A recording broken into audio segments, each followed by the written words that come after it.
Good morning all of you. Perfection IAS में आप सबका स्वागत है और मैं Siddharth Kumar, faculty of geography.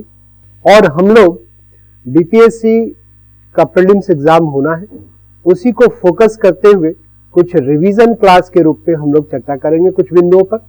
और सबसे पहले हम वर्ल्ड के जितने कॉन्टिनेंट्स हैं उस कॉन्टिनेंट्स पे चर्चा करेंगे और उसी कड़ी में आज हम लोग एशिया के विषय में चर्चा करने जा रहे हैं। Asia is the largest continent of world. ये संसार का सबसे बड़ा महाद्वीप है एशिया। आप मैप में देखें, लिसन, ये एशिया महाद्वीप जो संसार का सबसे बड़ा महाद्वीप है, आप देखें विश्व के संपूर्ण सतह का 9% इस महाद्वीप के अंतर्गत पाया जाता है। और इस महाद्वीप को अगर आप देखें तो नॉर्थ की ओर अगर आप देखें तो यह आर्कटिक ओशन से घिरा हुआ है। आर्कटिक महासागर इसके उत्तर में पाए जाते हैं। दक्षिण की ओर अगर आप देखें तो यहां आप हिंद महासागर को देख सकते हैं। इस महाद्वीप के पूर्व की ओर अगर आप आते हैं तो इधर आपको प्रशांत महासागर आपको दिखाई देता है। और अगर पश्चिम की ओर आप जाते हैं तो यह महाद्वीप यूराल पर्वत है रूस में। इसी पर्वत से एक नदी निकलती है, यूराल नदी, और ये जाकर कैस्पियन सागर में गिरती है। तो यूराल पर्वत, यूराल नदी और कैस्पियन सागर ये यूरोप और एशिया को प्राकृतिक रूप से विभाजित करते हैं। आप यहां भी ध्यान दे सकते हैं।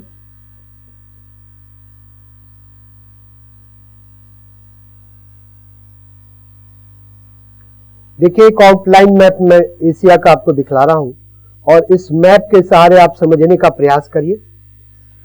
ये नॉर्थ अमेरिका आपको दिख रहा है, नॉर्थ अमेरिका का ये पार्ट है।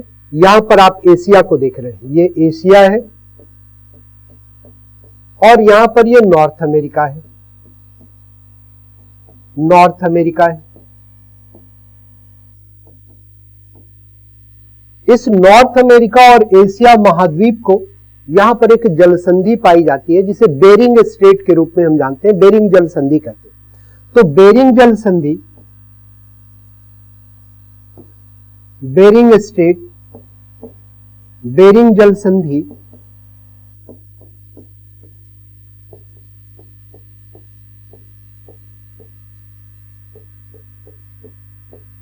बेरिंग जल संधि ये आर्कटिक महासागर और प्रशांत महासागर को जोड़ती है। इधर नॉर्थ की ओर एशिया के आपको आर्कटिक महासागर दिखेगा। यहां पर आप देखें तो पैसिफिक ओशन है, प्रशांत महासागर है, which is the largest ocean of the world, जो संसार का सबसे बड़ा महासागर है।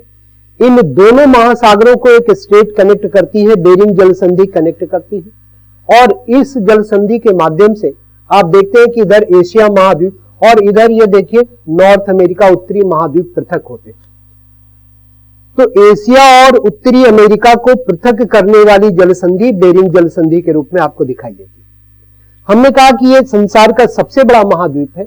उत्तर में यह आर्कटिक महासागर से घिरा हुआ है, दक्षिण की ओर हिंद महासागर दिखाई देते हैं, पूर्व में इसके प्रशांत महासागर पाए जाते हैं और पश्चिम की ओर ध्यान दीजिए रूस में यहां पर यूराल पर्वत है। इसी पर्वत से एक नदी निकलती है जिसे रिवर यूराल के रूप में जाना जाता है, यूराल नदी के रूप में जाना जाता है, और फिर ये जाकर कैस्पियन सी में गिरती है। तो ये तीनों मिलकर यूरोप और एशिया को प्राकृतिक रूप से विभाजित करने का काम करते हैं। ठीक है, Ural mountain, river Ural and Caspian sea, they are demarcating boundary between Asia and Europe. Asia और यूरोप के बीच ये प्राकृतिक सीमा का निर्धारण करते हैं।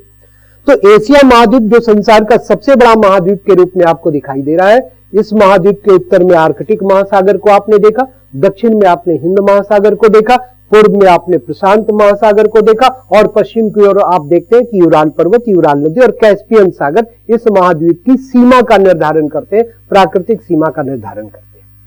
ठीक है, बेरिंग जल संधि यह इस महाद्वीप को उत्तरी अमेरिका महाद्वीप से पृथक करता है। ठीक है, ये जल संधि किसे जोड़ती है? तो आर्कटिक महासागर को जोड़ती है, प्रशांत महासागर को जोड़ती है। आर्कटिक महासागर का एक क्षेत्र है जो चुकची सी के रूप में जाना जाता है, चुकची सागर के रूप में जिसे हम जानते हैं, और उस चुकची सागर और बेरिंग सागर को जोड़ने का ये काम करती है बेरिंग जल संधि, जो आप देखते हैं यहां मैप पे। ध्यान दें, उत्तरी अमेरिका से आप देखिए वेस्ट की ओर इस महाद्वीप की उपस्थिति आपको दिखाई देती है। लिसन, एशिया महाद्वीप में कई देश पाए जाते हैं।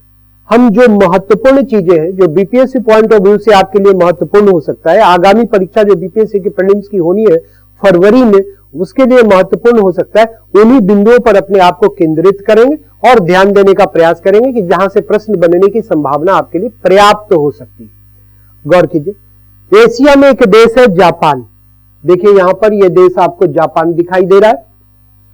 Japan is a country of east Asia, पूर्वी एशिया का यह देश है जापान। और इस देश में माना जाता है कि मोर देन 3000 आइलैंड्स है, 3000 से अधिक द्वीप जापान में पाए जाते हैं। इतने द्वीपों का यह देश, पूर्वी एशिया का यह देश जापान, और इस देश में 4 बड़े द्वीप पाए जाते हैं। आप देखिए यहां पर एक द्वीप दिखाई दे रहा है, होक्काइडो के रूप में आप देख सकते हैं। यहां पर ये देखिए जापान का सबसे बड़ा द्वीप आपको होन्शु दिखाई दे रहा है। यहां पर आप देखें इसका एक द्वीप आपको शिकोकू दिखाई दे रहा है, और यहां पर यह द्वीप आपको क्यूशु दिखाई दे रहा है। तो जापान के 4 बड़े द्वीप हैं। कौन कौन से? देखिए यहां नॉर्थ में ये होक्काइडो है, होक्काइडो द्वीप है। फिर यहां पर देखिए ये जापान का सबसे बड़ा द्वीप कहलाता है, जिसे आप होन्शु के रूप में जानते हैं। ये होन्शु द्वीप है, ठीक है। यहां पर एक द्वीप है जापान का जिसे शिकोकू कहा जाता है, शिकोकू कहा जाता है। और ये एक द्वीप ये आपको दिखाई दे रहा है जो क्यूशु द्वीप के रूप में जापान के जाना जाता है, क्यूशु द्वीप के रूप में। तो 4 बड़े द्वीप जापान के कौन कौन से? होक्काइडो है, होन्शु है, शिकोकू है और क्यूशु। जापान का जो सबसे बड़ा आइलैंड है, जो आपके लिए महत्वपूर्ण है, please prelims point of view से आपको ध्यान में रखना है कि जापान का सबसे बड़ा द्वीप ये होन्शु द्वीप के रूप में आपको दिखाई दे रहा है। Honshu is the largest island of Japan, ठीक है। होक्काइडो, होन्शु, शिकोकू और क्यूशु 4 बड़े द्वीप जापान के, पूर्वी एशिया का देश ये जापान, जिसमें सबसे बड़ा द्वीप इसका होन्शु द्वीप आप देख रहे हैं। इस होक्काइडो और होन्शु द्वीप के बीच में एक जल संधि पाई जाती है, जिसे सुगारू स्ट्रेट के रूप में हम जानते हैं, सुगारू जल संधि के रूप में जानते हैं। तो यहां पर है सुगारू जल संधि, सुगारू जल संधि, जल संधि है। और ये होक्काइडो और होन्शु द्वीपों को अलग करती है। ये जल संधि इधर जापान सागर आपको दिखाई देगा मैप में, यहां आप देख सकते हैं ये सी ऑफ जापान आपको दिख रहा है, जापान सागर दिखाई देता है, और इधर पैसिफिक ओशन, इन दोनों को ये कनेक्ट करती है और होक्काइडो और होन्शु द्वीपों को ये पृथक करती है। तो जापान का सबसे बड़ा द्वीप कौन सा? होन्शु, इसे ध्यान रखना है आपने। और इसी होन्शु द्वीप पर, जापान के इसी सबसे बड़े द्वीप होन्शु पर जापान की राजधानी नगर है Tokyo. Tokyo is the capital city of Japan, okay, capital city of Japan, located on Honshu island of Japan. Japan के होन्शु द्वीप पर स्थित है, और यहां पर यह टोक्यो की स्थिति आपको दिखाई देगी मैप में। तो जापान का सबसे बड़ा द्वीप कौन सा? होन्शु। जापान की राजधानी किस द्वीप पर है? होन्शु द्वीप पर है, ठीक है, ध्यान दीजिए।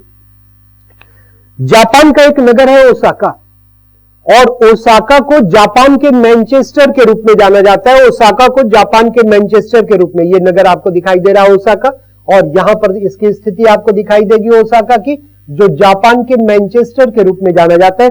सूती वस्त्र उद्योग का यह विकसित नगर माना जाता है जापान में, और इसीलिए जापान का मैनचेस्टर कहलाता है। जापान में और कई सारे नगर हैं जो औद्योगिक दृष्टि से महत्वपूर्ण माने जाते हैं। आप देखिए यहां पर याकोहामा नगर दिखाई देगा, नागोया सिटी है जापान का, जो वस्त्र निर्माण के लिए जाना जाता है। फिर आप देखेंगे कि इसी होन्शु द्वीप पर आपने हिरोशिमा नगर का नाम सुना होगा जापान में। तो होन्शु द्वीप पर ही हिरोशिमा नगर स्थित है जापान का, ठीक है। फिर आप इस क्यूशु द्वीप को देखेंगे तो इस क्यूशु द्वीप पर नागासाकी, तो हिरोशिमा जहां होन्शु पर है, नागासाकी की स्थिति कहां पाई जाती है? क्यूशु द्वीप पर, ठीक है, गौर कीजिए। जापान के 4 बड़े द्वीप, होक्काइडो, होन्शु, शिकोकू और क्यूशु, लेकिन सबसे बड़ा द्वीप कौन सा? होन्शु। और इसी होन्शु द्वीप पर यहाँ की राजधानी नगर टोक्यो, इसी होन्शु द्वीप पर हम देखते हैं जापान का मैनचेस्टर, जिसे आप ओसाका के रूप में जानते हैं, ओसाका जापान का मैनचेस्टर, ये टोक्यो नगर जापान का, जो यहां की राजधानी नगर के रूप में माना जाता है। यह होन्शु द्वीप जापान के प्रमुख नगरों का द्वीप है। याकोहामा नगर भी यही आपने देखा, नागोया नगर आप जापान का देखते हैं, होन्शु द्वीप पर स्थित है। होन्शु द्वीप पर ही जापान का, ध्यान दीजिए, होन्शु द्वीप पर ही जापान का यवाता नगर है, which is famous for iron and steel industry in Japan, जो जापान में लौह इस्पात उद्योग के लिए महत्वपूर्ण माना जाता है। तो जापान का यह द्वीप होन्शु जापान के सभी द्वीपों में सर्वाधिक महत्वपूर्ण द्वीप है। इसी द्वीप पर जापान का सबसे बड़ा प्लेन है, जापान का सबसे बड़ा मैदानी क्षेत्र है, जिसे कांटो मैदान के रूप में जाना जाता है। कांटो का मैदान, कांटो प्लेन, कांटो मैदान, जापान का सबसे बड़ा मैदान किस द्वीप पर? तो होन्शु द्वीप पर पाए जाते हैं। इसी द्वीप पर जापान का एक्टिव वॉल्केनो फ्यूजी सान भी आपको दिखाई देता है। तो जापान से संबंधित अगर कुछ प्रश्न बने रहे तो सबसे पहले आपके मस्तिष्क में यह बात आनी चाहिए कि जापान का यह होन्शु आइलैंड हो सकता है। ठीक है, टोक्यो की स्थिति किस द्वीप पर? होन्शु पर। ओसाका की स्थिति किस द्वीप पर? होन्शु पर। याकोहामा किस द्वीप पर है? होन्शु पर। नागोया शहर जापान का किस द्वीप पर है? होन्शु पर। हिरोशिमा शहर जापान का किस द्वीप पर है? होन्शु पर। तो ये तमाम महत्वपूर्ण नगर जापान के आपको जापान के सबसे बड़े द्वीप होन्शु पर दिखाई दे रहे हैं। ठीक है, Japan is a country of east Asia, पूर्वी एशिया का यह देश। और जो महत्वपूर्ण चीजें आपको ध्यान में रखनी है, जापान संसार में एक महत्वपूर्ण मछली उत्पादक देश है। इसके कई कारण हैं। अगर हम जापान को देखते हैं, गौर कीजिए, होकाइडो द्वीप के रूप में देखा अभी थोड़ी देर पहले, यहां होन्शु देखा, यहां आपने शिकोकू आइलैंड को देखा, यहां आपने क्यूशु आइलैंड को देखा। तो ये तमाम द्वीप जापान के, जापान द्वीपों का देश है और इसलिए यहां पर कॉमर्शियल फिशिंग पाए जाते हैं, व्यापारिक मत्स्य पाए जाते हैं। Only 10% land of Japan is fit for agriculture purpose. Japan की केवल 10% भूमि ही कृषि योग्य पाई जाती है और इसीलिए जापान की डिपेंडेंसी मैरीन रिसोर्सेज पर बढ़ जाती। इवन फूड रिसोर्स के लिए भी, खाद्य संसाधन के लिए भी जापान की डिपेंडेंसी मैरीन रिसोर्स पे बढ़ती, समुद्री संसाधन पे बढ़ती। हम जापान को देखते हैं तो जापान के निकट दो कैरेंट्स है, one is warm another is cold. इन दोनों कैरेंट्स का कन्फ्लुएंस हमें दिखाई देता है, संगम हमें दिखाई देता है। गौर करें आप, देखिए ये जलधारा है, इसे क्यूरोसियो कैरेंट कहा जाता, क्यूरोसियो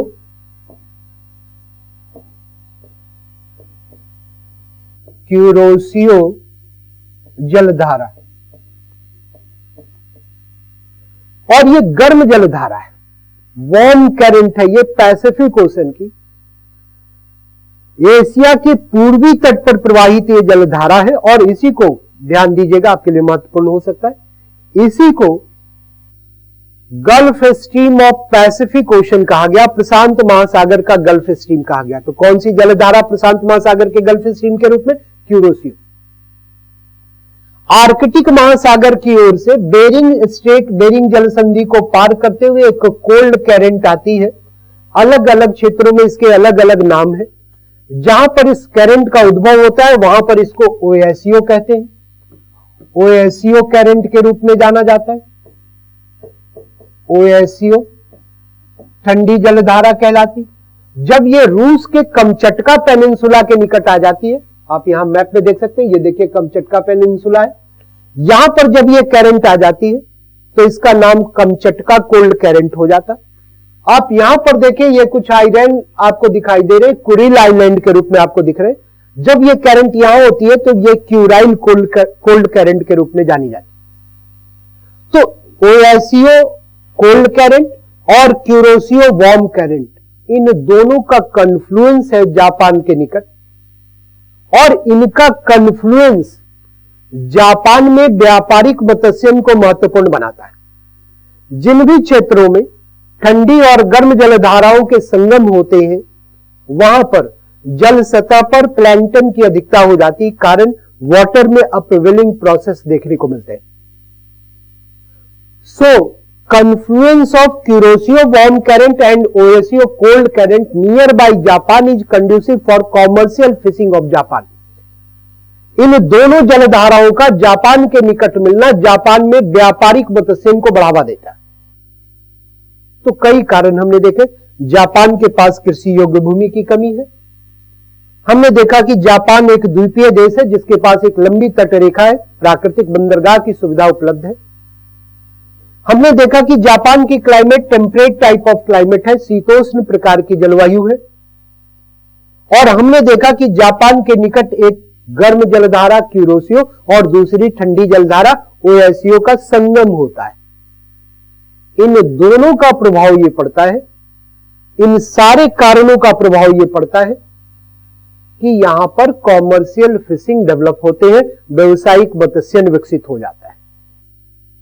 तो जापान के संदर्भ में विशेष तौर से यह ध्यान रखना है कि जापान का सबसे बड़ा द्वीप कौन सा है? होन्शु है। जापान की राजधानी टोक्यो किस द्वीप पर है? होन्शु पर है। जापान का हिरोशिमा नगर किस द्वीप पर है? होन्शु पर है। जापान का नागोया शहर जो वस्त्र उद्योग के लिए जाना जाता है किस द्वीप पर है? होन्शु पर है। जापान का मैनचेस्टर जिसे आप ओसाका कहते हैं वो किस पर है? होन्शु पर है। और आपने देखा था कि नागासाकी, हिरोशिमा और नागासाकी आपको याद हो द्वितीय विश्व युद्ध के दौरान अमेरिका के द्वारा बम गिराए गए। तो ये नागासाकी यहां क्यूशु द्वीप पर स्थित है। जापान के लोगों की मुख्य खाद्यान्न फसल चावल है और जापान में उत्पादित चावल को जैपोनिका राइस के रूप में जानते हैं। जैपोनिका चावल कहते हैं।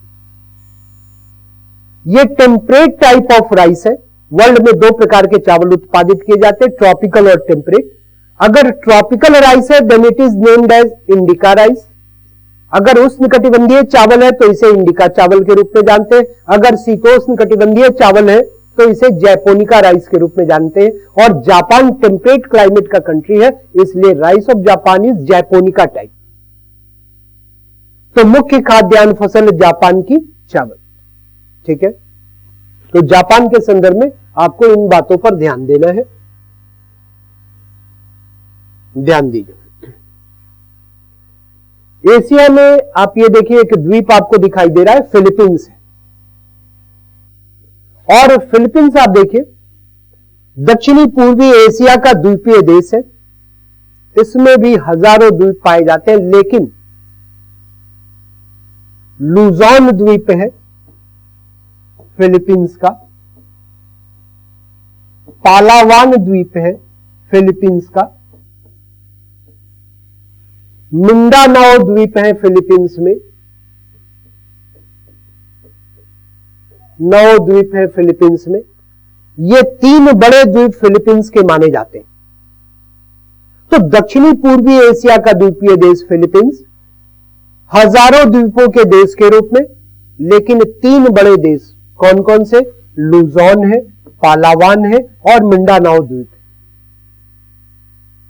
फिलीपींस की राजधानी आपको ध्यान रखना है, फिलीपींस की राजधानी मनीला है और मनीला की जो अवस्थिति है वो लुजोन द्वीप है। लुजोन द्वीप पर मनीला पाए जाते हैं। ध्यान दीजिए, यहां मैप पे भी आप देख सकते हैं, ये मनीला सिटी फिलीपींस के लुजोन द्वीप पर। लुजोन फिलीपींस का सबसे बड़ा द्वीप माना जाता है।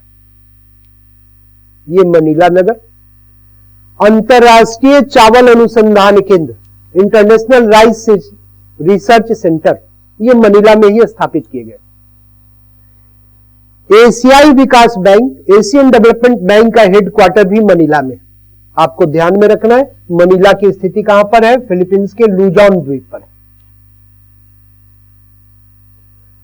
फिलीपींस में कई वॉल्केनोज पाए जाते हैं। माउंट मेयॉन ये फिलीपींस की ज्वालामुखी है। Mount Pinatubo is an active volcano of Philippines. Mount Pinatubo Philippines के सक्रिय ज्वालामुखी के रूप में आपको दिखाई देते। तो कई सक्रिय ज्वालामुखियों का यह देश फिलीपींस, दक्षिणी पूर्वी एशिया का यह देश फिलीपींस, हजारों द्वीपों का यह देश फिलीपींस, 3 बड़े द्वीप आपको दिखाई दे रहे हैं, लुजोन के रूप में, मिंडानाओ के रूप में, पालावान के रूप में। राजधानी इसकी मनीला। लुजोन द्वीप पर आप देखते हो उसे, मनीला में ही इंटरनेशनल राइस रिसर्च सेंटर, अंतर्राष्ट्रीय चावल अनुसंधान केंद्र की स्थापना हुई। मनीला में ही एशियाई विकास बैंक का मुख्यालय है। यह फिलीपींस देश, मुख्य खाद्यान्न फसल यहां की चावल है और बागानी फसल के रूप में अगर आप देखें तो यहां पर नारियल की कृषि की जाती है, बागानी कृषि की जाती है। तो नारियल का उत्पादक देश है, चावल का उत्पादक देश है फिलीपींस, कई द्वीपों का देश है। ये आपको प्रीलिम्स पॉइंट ऑफ व्यू से इन बिंदुओं पर कंसंट्रेट करना है, ध्यान देना है आपको।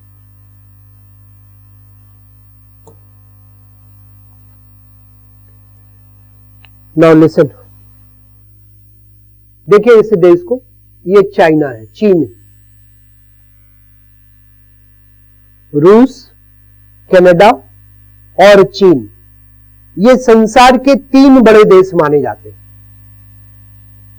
सबसे बड़ा देश रूस, इसके बाद कनाडा और इसके बाद चीन।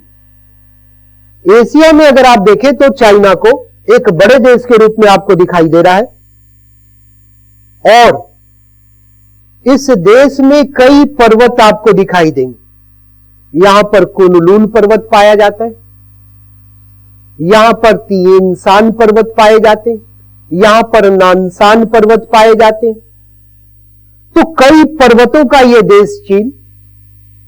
यहां पर एक पठारी संरचना है जिसे तकला मकान डेजर्ट के रूप में हम जानते हैं, ध्यान दीजिए, तकला मकान मरुस्थल। मरुस्थल का देश कौन सा? चीन। बीपीएससी में जो प्रश्न पूछे जाते हैं अधिकांश इंफॉर्मेटिव होते हैं, सूचनात्मक होते हैं। तो आपको ध्यान रखना है, डेजर्ट टकला मकान is located in which country? In China. चीन में अवस्थित है यह मरुस्थल। चीन को अगर आप देखें तो बीपीएससी पॉइंट ऑफ व्यू से जो महत्वपूर्ण बात आपको ध्यान में रखनी है, चीन में 2 नदियां प्रमुख रूप से प्रवाहित होते हुए आपको दिखेंगी। चीन की एक नदी है हुआंगहो,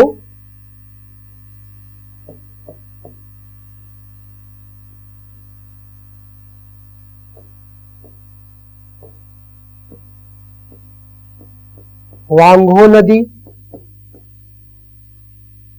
और इस नदी का उद्गम is the second longest river of China, चीन की दूसरी सबसे लंबी नदी मानी जाती। इस नदी का उद्गम जिस क्षेत्र से होता है वो क्षेत्र एक पर्वतीय क्षेत्र है जिसे बयानहर पर्वत के रूप में हम जानते हैं, बयानहर पर्वत के रूप में जानते हैं। So river Huangho originates from Bayan Har mountain in China and drains into Gulf of Bohai. Bohai की खाड़ी में गिरती है, बोहाई की खाड़ी में गिरती है ये हुआंगहो नदी।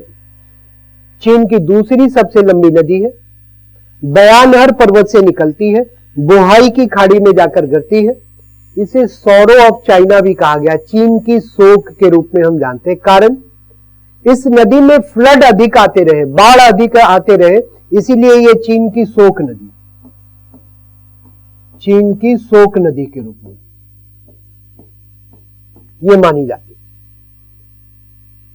इसी नदी को येलो रिवर ऑफ चाइना भी कहा गया। चीन की येलो रिवर पीली नदी के रूप में जानते हैं। इसका कारण यह है कि यह नदी अपने साथ जिस सेडिमेंट्स को कैरी करती है, जिस रेत के कणों का वहन करती है, उसका कलर पीले रंग का दिखाई देता है। तो ध्यान में रखना है, चीन की पीली नदी कौन सी? हुआंगहो। यह चीन की दूसरी सबसे लंबी नदी मानी जाती है। इस नदी का उद्गम कहां से है? तो चीन में एक पर्वत है बयानहर पर्वत, वहां से यह निकलती है। कहां जाकर गिरती है? तो बोहाई की खाड़ी में गिरने वाली यह नदी है। चीन की शोक नदी के रूप में इसे जाना जाता है। ठीक है, ध्यान रखना है चीन की हुआंगहो नदी को, जो शोक नदी के रूप में मानी जाती है। आप यहां पे देख सकते हैं, मैप में यहां आपको दिखाई देगा, ये देखिए आप यहां देख सकते हैं, ये येलो रिवर के रूप में आपको दिखाई देती है। यहां गल्फ ऑफ बोहाई है, बोहाई की खाड़ी में जाकर ये गिरती है। गौर कीजिए, चीन की एक दूसरी महत्वपूर्ण नदी है जिसे यांगजी नदी के रूप में जाना जाता है, और यह नदी चीन की सबसे लंबी नदी के रूप में मानी जाती है, यांगजी।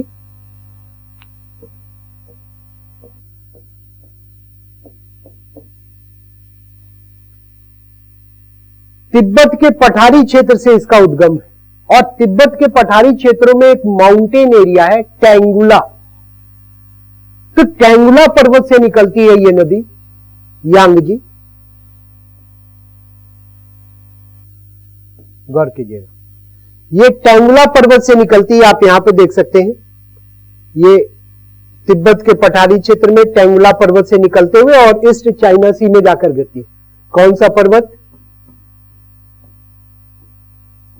टेंगुला माउंटेन है, चीन के सिकियांग प्रोविंस में यह पर्वत है, और वहीं से इस नदी का उद्गम होता है। यहां से निकलकर ये देखिए दक्षिण और पूर्व की ओर प्रवाहित होते हुए और ईस्ट चाइना सी, ईस्ट चाइना सी पूर्वी चीन सागर में जाकर गिरती। सो river Yangtze is the longest river of China, originates from Tangula mountain of China, drains into East China Sea. Basin of this river has been significant for cultivation of rice, wheat, cotton, tobacco and some other crops of China. इस नदी का घाटी क्षेत्र भिन्न भिन्न प्रकार के फसलों के उत्पादन के लिए महत्वपूर्ण है। यहां से चावल की कृषि होती है, यहां पर गेहूं की कृषि आपको दिखाई देंगे, कपास की कृषि की जा रही है इस घाटी क्षेत्र में, यहां तंबाकू का उत्पादन हो रहा है। तो चीन की यह सबसे लंबी नदी, चीन की यह महत्वपूर्ण नदी, तिब्बत के पठारी क्षेत्र में टेंगुला पर्वत से निकलने वाली यह नदी, पूर्वी चीन सागर में जाकर गिरने वाली यह नदी चीन की एक महत्वपूर्ण नदी के रूप में मानी जाती है। और इसी नदी के किनारे चीन के दो बड़े महत्वपूर्ण नगर आपको दिखाई देते हैं, जो संघाई के रूप में, संघाई के रूप में है, चीन के मैनचेस्टर के रूप में जाने जाते हैं, और दूसरा नगर जो चीन का वुहान नगर है, बहुत ही चर्चित नगर आपने देखा। ये दोनों नगर इसी यांगजी नदी के किनारे पाए जाते हैं, जो चीन की सबसे लंबी नदी के रूप में, चीन की सबसे महत्वपूर्ण नदी के रूप में आपको दिखाई देती। तो बीपीएससी पॉइंट ऑफ व्यू से आपको इन दो नदियों पर अपने आप को केंद्रित करना है। यांगजी नदी चीन की सबसे लंबी नदी है, इसी नदी के किनारे संघाई और वुहान नगर आपको दिखाई दे रहे हैं। तिब्बत के पठारी क्षेत्र में टेंगुला पर्वत से निकलकर और पूर्वी चीन सागर में जाकर गिरती हुई है नदी, और चीन में कई फसलों उत्पादन के लिए महत्वपूर्ण यह नदी। चीन की कैपिटल सिटी है बीजिंग। चीन एशिया में, संसार में कई फसलों के उत्पादन के लिए महत्वपूर्ण, चावल की कृषि, गेहूं की कृषि, चाय की कृषि, तंबाकू की कृषि और कपास की कृषि। इन फसलों में संसार के एक महत्वपूर्ण उत्पादक देश के रूप में चीन आपको दिखाई देगा। तो चीन के संदर्भ में इन पर्वतों पर, इन नदियों पर और चीन के पर्वतों पर आपको अपने आप को केंद्रित करना है बीपीएससी पॉइंट ऑफ व्यू से। ध्यान दीजिए, आप यहां पर एक देश देखिए, ये बोर्नियो के रूप में आपको दिखाई दे रहा है, द्वीपीय देश बोर्नियो। बोर्नियो आपको दिख रहा है, गौर कीजिए। इस द्वीप को one of the largest island of world, संसार के एक बड़े द्वीपों में से है बोर्नियो। इस द्वीप को आइलैंड ऑफ 3 कंट्रीज के रूप में जाना जाता है। ध्यान रखिए इसे, 3 देशों का द्वीप संसार में कौन सा? बोर्नियो। और किन किन देशों के अधिकार हैं इन पर? तो बोर्नियो पर आप देखेंगे मलेशिया का भूक्षेत्र आपको देखने को मिलेगा। ये देखिए मलेशिया का भूक्षेत्र आपको दिखाई दे रहा है।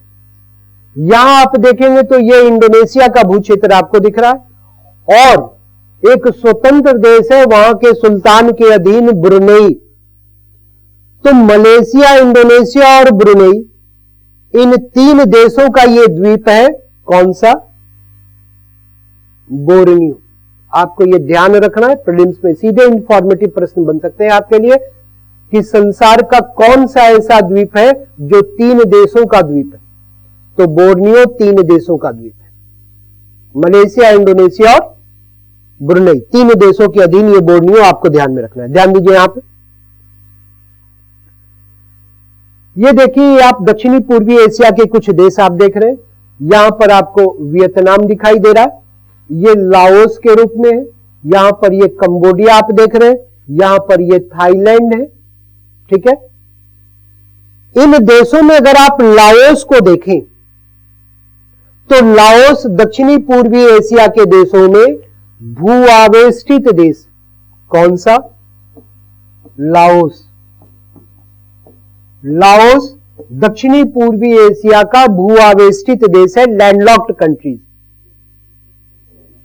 आप यहां देखें, ये वियतनाम, इधर आप देखिए चीन है, यहां म्यांमार है, थाईलैंड है, कंबोडिया है। इन देशों से इसकी सीमा लैंडलॉक्ड है, भू आवेष्टित है। इस बात को ध्यान रखना है प्रीलिम्स पॉइंट ऑफ व्यू से। दक्षिणी पूर्वी एशिया का भू आवेष्टित देश कौन सा? तो लाओस। ये दक्षिणी पूर्वी एशिया के देश, इन देशों में एक नदी प्रवाहित होती है जिसे मेकांग नदी के रूप में जाना जाता है। मेकांग नदी। और यह नदी दक्षिणी पूर्वी एशिया की गंगा के रूप में जानी जाती है। इस नदी का प्रवाह, ध्यान दीजिए, इस नदी का प्रवाह यह तिब्बत के पठारी क्षेत्र से निकलती है।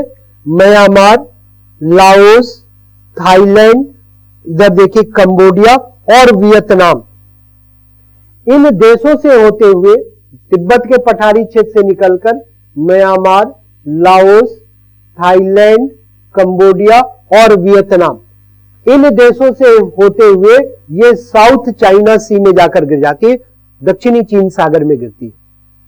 यह नदी जो दक्षिणी पूर्वी एशिया की गंगा के रूप में जानी जा रही है, मेकांग नदी, लाओस, अभी हमने कहा कि ये लैंडलॉक्ड कंट्री है, लाओस और थाईलैंड के मध्य प्राकृतिक सीमा का निर्धारण करने वाली नदी है। ये प्राकृतिक सीमा का निर्धारण करती है। तो आपको ध्यान रखना है मेकॉन्ग जो दक्षिणी पूर्वी एशिया देशों में प्रवाहित हो। इस नदी के घाटी क्षेत्र को अगर आप देखें तो उस घाटी में चावल का उत्पादन हो रहा है, मेकॉन्ग नदी की घाटी में, और गेहूं की कृषि भी की जाती। तो दक्षिणी पूर्वी एशिया की ये नदी मेकॉन्ग नदी, ध्यान रखना है, दो देशों के बीच ये सीमा निर्धारण कर रही है, लाओस और थाईलैंड। इन दोनों देशों के बीच ये सीमा का निर्धारण करती है। ध्यान दीजिए आप। दक्षिणी पूर्वी एशियाई देश इंडोनेशिया को देखिए आप। जब आप इंडोनेशिया को देखेंगे तो इंडोनेशिया में कई सारे द्वीप आपको दिखाई देंगे। यहां पर आपको सुमात्रा दिखाई दे रहा है, ये इंडोनेशिया दिखाई दे रहा है। यहां पर ये देखिए बोर्नियो का भू क्षेत्र, अभी थोड़ी देर पहले हमने कहा था कि इंडोनेशिया का अधिकार है बोर्नियो पर। यहां पर आप देखिए सुलावेसी आइलैंड है, यहां पर आप देखेंगे बाली और तमाम कई आइलैंड्स यहां पर देखने को मिलते हैं। हजारों द्वीपों का यह देश इंडोनेशिया। इस इंडोनेशिया में सुमात्रा ये सबसे बड़ा द्वीप के रूप में। इसके बाद दूसरा द्वीप यहां पर आप देख रहे हैं जो जावा के रूप में दिखाई दे रहा है।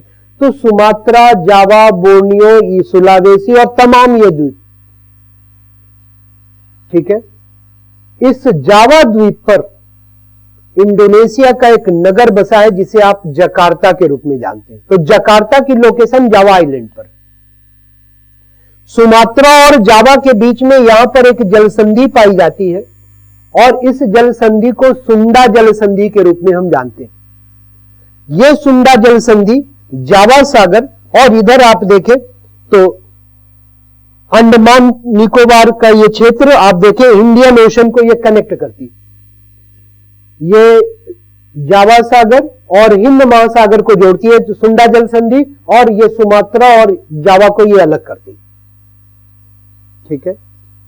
इंडोनेशिया का ये देश सुलावेसी, ध्यान रखना है आपको। इसका स्ट्रक्चर अगर आप देखें तो इसका स्ट्रक्चर आपको ऑक्टोपस की तरह दिखाई देगा, और इसीलिए इसे संसार का ऑक्टोपस द्वीप कहा गया सुलावेसी को। स्ट्रक्चर बेस्ड नेम है इसके, सुलावेसी के। इंडोनेशिया का यह द्वीप है सुलावेसी। इंडोनेशिया की अगर क्लाइमेट आप देखें, इंडोनेशिया की अगर क्लाइमेट देखें तो आप देख सकते हैं कि यहां से इक्वेटर गुजर रही है, भूमध्य रेखा गुजर रही है। So climate of Indonesia is an equatorial, और इक्वेटोरियल क्लाइमेट के वर्ल्ड में जहां कहीं भी एरिया है, they are area of very high temperature throughout the year. ये सालों भर उच्च तापमान के क्षेत्र होते हैं, और इक्वेटोरियल क्लाइमेट की यह भी एक महत्वपूर्ण विशेषता होती है कि इन क्षेत्रों में प्रतिदिन दोपहर के पश्चात आपको हैवी रेन देखने को मिलेंगे। Rain is named as convectional type of rain, इसे संवाहनिक वर्षा के रूप में जाना जाता है। तो क्लाइमेट हॉट एंड ह्यूमिड है, जलवायु गर्म और आर्द्र है, उष्णाद्र जलवायु है इंडोनेशिया की। ठीक है। सालों भर उच्च तापमान है, प्रतिदिन दोपहर के पश्चात मूसलाधार वर्षा हो रही है। इस वर्षा को संवाहनिक वर्षा के रूप में जानते हैं। और ये क्लाइमेट वर्ल्ड में रबड़ के प्लांटेशन के लिए, रबड़ की व्यापारिक कृषि के लिए महत्वपूर्ण होती है। So Indonesia is one of the significant natural rubber producer country of world.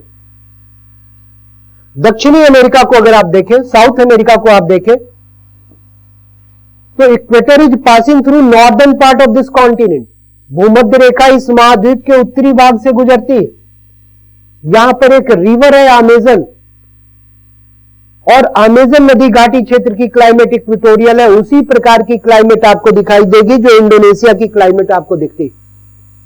और क्लाइमेट अधिक होने के, हॉट एंड ह्यूमिड होने के कारण, यहां की क्लाइमेट हॉट एंड ह्यूमिड होने के कारण यहीं पर नेचुरल रबर सबसे पहले विकसित होता है। इस फॉरेस्ट को साउथ अमेरिका में सेल्वास फॉरेस्ट के रूप में जाना जाता है। बाद में हम लोग जब साउथ अमेरिका पढ़ेंगे तो देखेंगे वहां पर। So selvas forest of South America, selvas forest of South America is native place of plant rubber in world. संसार में प्राकृतिक रबर का ये नेटिव प्लेस माना जाता है, मूल स्थान माना जाता है, आदिम स्थान माना जाता है। So equatorial climate is fit for rubber plantation in the world, and climate of Indonesia is equatorial, so it is one of the significant natural rubber producer country of the world. Indonesia आपने देखा, यह आपको दक्षिणी पूर्वी Asia के देश के रूप में आपको दिखाई दे रहा है। कई द्वीपों का यह देश, सुमात्रा द्वीप इसके सुमात्रा द्वीप की जलवायु अगर आप देखें तो उष्णाद्र आपको दिखाई दे रही, और यहां की सॉइल अगर आप देखें तो ब्लैक कलर सॉइल आपको दिखती है। क्लाइमेट हॉट एंड ह्यूमिड होने के कारण, सॉइल ब्लैक होने के कारण, it has been significant for cultivation of sugarcane in Asia. Asia में गन्ने की कृषि हो रही है जावा द्वीप पर। ठीक है, ध्यान दीजिए।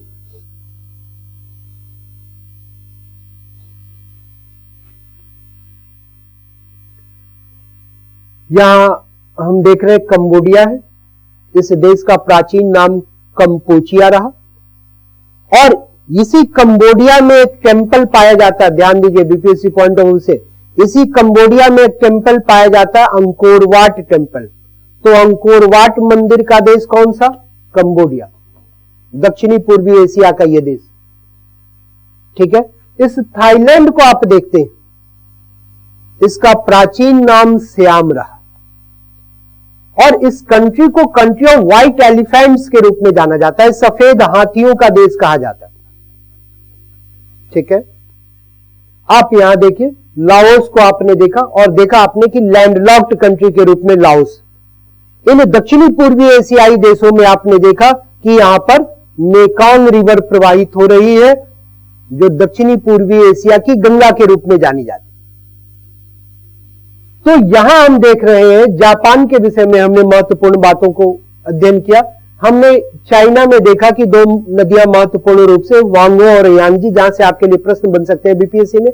यांगजी नदी के विषय में आपने देखा कि तिब्बत के पठारी क्षेत्र में टेंगुला पर्वत से निकलती है और देखा आपने कि जाकर ये साउथ चाइना सी में गिरती है, ये आपने देखा। आपने देखा कि यांगजी के किनारे ही संघाई नगर बसा हुआ है, ये आपने देखा। तो एशिया के विषय में बहुत सारी चीजों को, पूर्वी एशिया के विषय में और दक्षिणी पूर्वी एशिया के विषय में बहुत सारी चीजों का हमने अध्ययन किया। आप ध्यान दीजिए यहां पे, ये देखिए ये मलेशिया है। मलेशिया भी दक्षिणी पूर्वी एशिया का एक देश माना जाता है और मलेशिया की क्लाइमेट भी इक्वेटोरियल टाइप ऑफ क्लाइमेट है। यहां भी मुख्य खाद्यान्न फसल के रूप में चावल आपको दिखाई देगी और रबड़ का उत्पादन हो रहा है। नेचुरल रबड़, प्राकृतिक रबड़ की कृषि की जा रही है मलेशिया में। थाईलैंड है, मलेशिया है, इंडोनेशिया है, ये सब विश्व के उन देशों में से है जहां पर प्राकृतिक रबड़ का प्रमुख रूप से उत्पादन किया जा रहा है। देखिए यहां पे ये आपको मलय पेनिनसुला आपको दिखाई दे रहा है, यहां पर ये इंडोनेशिया का क्षेत्र आपको दिखाई दे रहा है। इंडोनेशिया के सुमात्रा द्वीप आपको दिखाई दे रहे हैं। यहां पर इनके बीच में एक स्ट्रेट है, जलसंधि पाई जाती, जिसे स्ट्रेट ऑफ मलक्का के रूप में जानते हैं, मलक्का जलसंधि के रूप में जानते हैं। ये जलसंधि आप देखें, यहां अंडमान सी है और यहां जावा सी है, इन दोनों को कनेक्ट करती है मलक्का स्ट्रेट, मलक्का जलसंधि।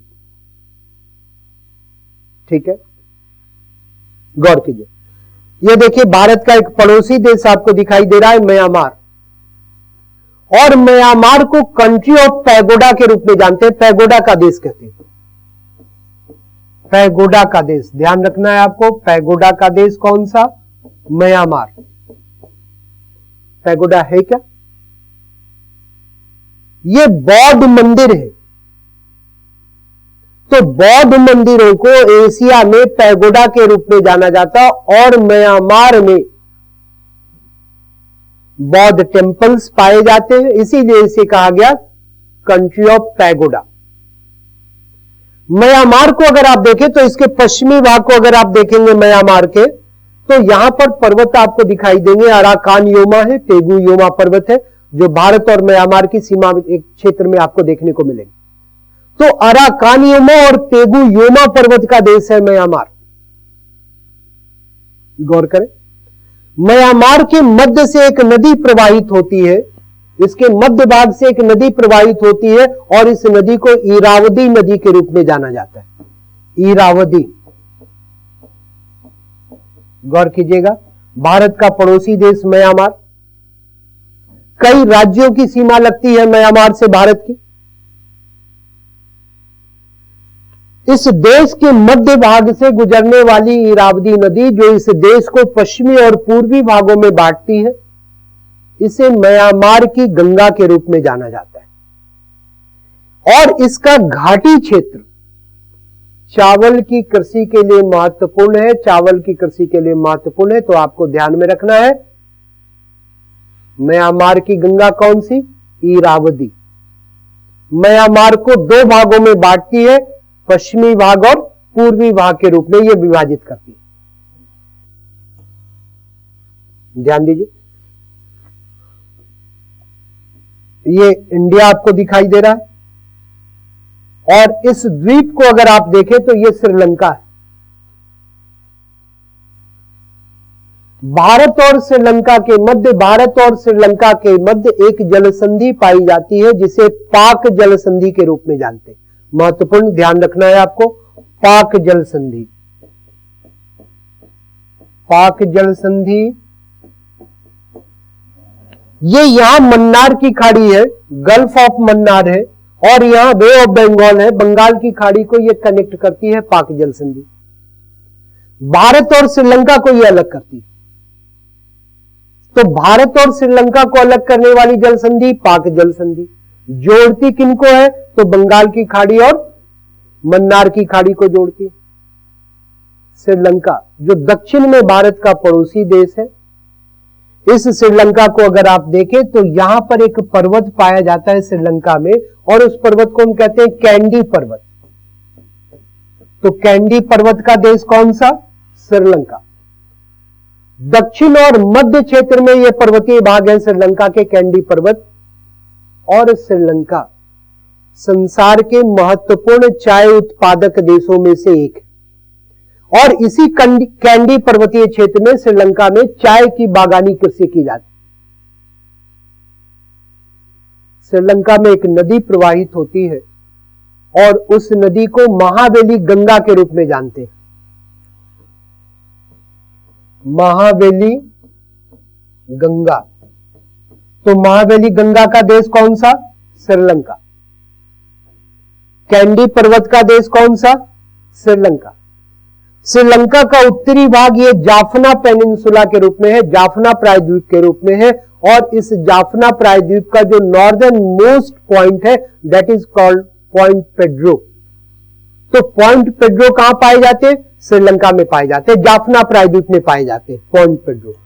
कई महत्वपूर्ण बातों पर आपको ध्यान देना है श्रीलंका के संदर्भ में। क्या? तो कैंडी पर्वत का देश है।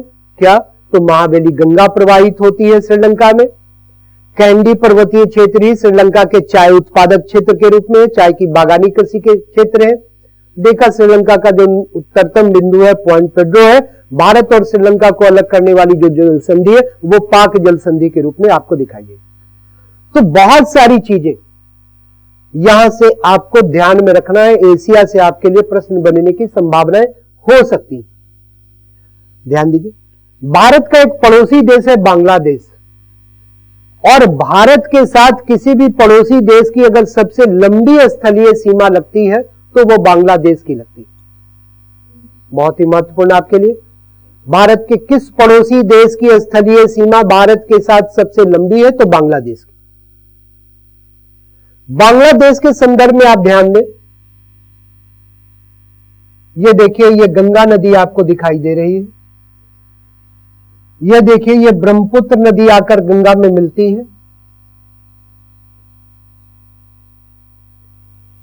गंगा का नामकरण जैसे ये बांग्लादेश में आ जाती है गंगा, अब गंगा नहीं होता, अब इसे पद्मा नदी के नाम से जाना जाता है। तो गंगा का नाम बांग्लादेश में किस नदी के रूप में? पद्मा नदी के। ब्रह्मपुत्र नदी ये जब असम होते हुए भारत में प्रवाहित होते हुए बांग्लादेश में प्रवेश करती है और गंगा से जाकर मिलती है तो बांग्लादेश में इस नदी का नाम हो जाता है जमुना नदी। जमुना नदी के रूप में यह जानी जाती है। और जब इन दोनों की संयुक्त जलधाराएं हो जाती हैं, मिल जाती हैं, तो उस नदी का नाम हो जाता है मेघना नदी, मेघना रिवर।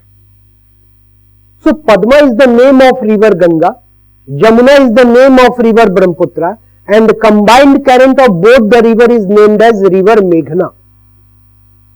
ये आपको ध्यान में रखना है।